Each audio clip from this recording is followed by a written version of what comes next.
ئێستاش لەم سەردەمەیە لە کوردستانی ئێمەشە کە کوفرێک حاکمە، ئەو کوفرەی کە ئەحزابە عەلمانیەکان نوێنەرێتین.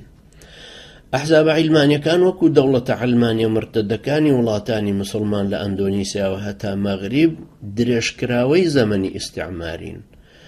ئەو ئیستیعمارە کە هاتنە وڵاتی مسلمانانەوە یەکەم شت دەسەڵاتەکەیان لابرد، دەسەڵاتێکی تریان لە شوێنی دانا، پەرلەمانیان دانا و حکومەتیان تەشکیل کرد.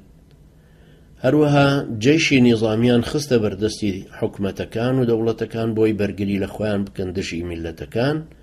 شریعەتی ئیسلامیشان خستە لاوە و مافی یاسا داڕشتنیاندایە دەست پەرلەمان، ئەگەرچی ئەمان هەمووی قەستی نەبوون، یعنی هەموویان ئەکسەرەن فاڵس بوون، بڵێن هەمووی شتێکی تەزویر بوو، وەکو ئێرانیەڵە جەعلی بوو، چونکە یەکەمین وڵات کە ئەم سیستمەی وەرگرت 14 ساڵ دوای شۆڕشی فەڕەنسی ساڵی 1970 ڕوویدا بوو. 14 ساڵ لە دوای ئەوان ناپلیۆن بۆناپارت هاتە میسرەوە.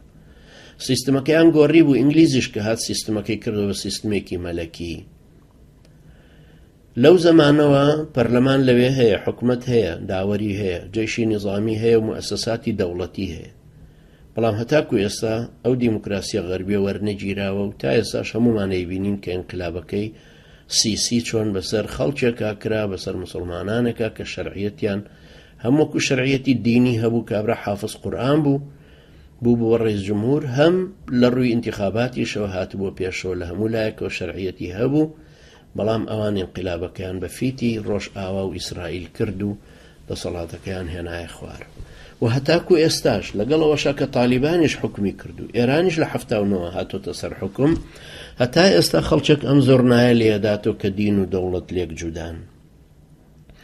لەم کاتەشا لە کوردستان کە کوفری عەلمانیەتی کوردی و کوردایەتیوانانی کافر دەسەڵاتدارن، وردە وایان کردووە کە ئیسلامیانی کوردستانیش مامەیەک بکەن، یان نەرم ڕەویەک بکەن، نەرم نواندنێک بکەن، یان دوورکەونەوە لەم شاهیدی دانەی کە خوای پەروەردگار داوای لێکردوون لیتەکونوا شوهەداء عەلە الناس، بۆ ئەوەی ئەم عەلمانیەتە وردە ئەچەقێوە ئەچەسپێ، لە کاتێکە ئیسلامیەکانیش بۆ خۆیان خاوەن دید و تێڕوانینێکن و خاوەن مەنهەجێکن و ئەشیان توانی و ئێستاژ ئەتوانن کە بەرگری ئەو واقعە بکەنەوە لە دەوڵەتێکە، لە شوێنێکە کە وڵاتێکی میلیشیاییە و ئەتوانن هێز دروستکەن بەقەدەر هێزی ئەو دوو تاغوتە کوردی کە حکومەکەن. خوای پەروەردگارە فەرمێ لا یغرنک تقلب الذین کفروا فی البلاد متاع قلیل ثم مأواهم جهنم وبئس المهاد. ئەمەی کە ئەهلی کوفر بەدەستیانەوەیە، ئەم دەسەڵات و هەڕاڵبوونیان، ئەم گومڕاکردنیان و ئەم گومڕابوونیان، ئەم شانازیکردن و خۆبادان و بوون بە خاوەنهێزی سیاسی و عەسکەری و اقتصادی و کۆمەڵایەتی و ئاراستەی دەوڵەت و کۆمەڵگە وات لێ نەکا چاوترسێن ببی. ئەمە هەمووی شتێکی مەتاعی دنیایە، چێژێکە و لە بەردەستیانە خوای پەروەردگار لیانەسەنێ.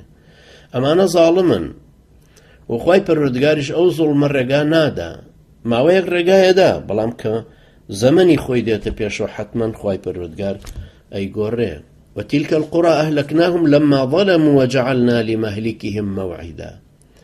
خوای پەروەردگار وعدێکی دیاری کردووە بۆ لادان و ڕادانی ئەم ستەمکارانە، هەروەکو پێشتر ئەو هەموو ستەمکارانەی پێشوو لە سەردەمانی پێغەمبەرانەوە سەلامی خۆیان لێبێت، لە نەمرودی فرعونەوە خوای گەورە کە باسیەکە، یان لە پێش ئەوانیشەوە لە سەردەمی سەیدنا نوحەوە عەلا نەبینا عەلەیهی سەڵات وسەلام کە باسی فەرمووە، هەتاکو ئەم سەردەمەی ئێستای ئێمە هەزاران تاغوت هاتوون و دەسەڵاتدار بوون و دوایش گڕۆڵەیان کەوتوتە لێژی، دوایش تەفروتونا بوون و هێز و دەسەڵاتیان هیچ بەدەستەوە نەماوە. ئەمانە شەروا ئەبن، خوای گەورەژە فەرمێ وتیلکە الئەیام نداولها بین الناس.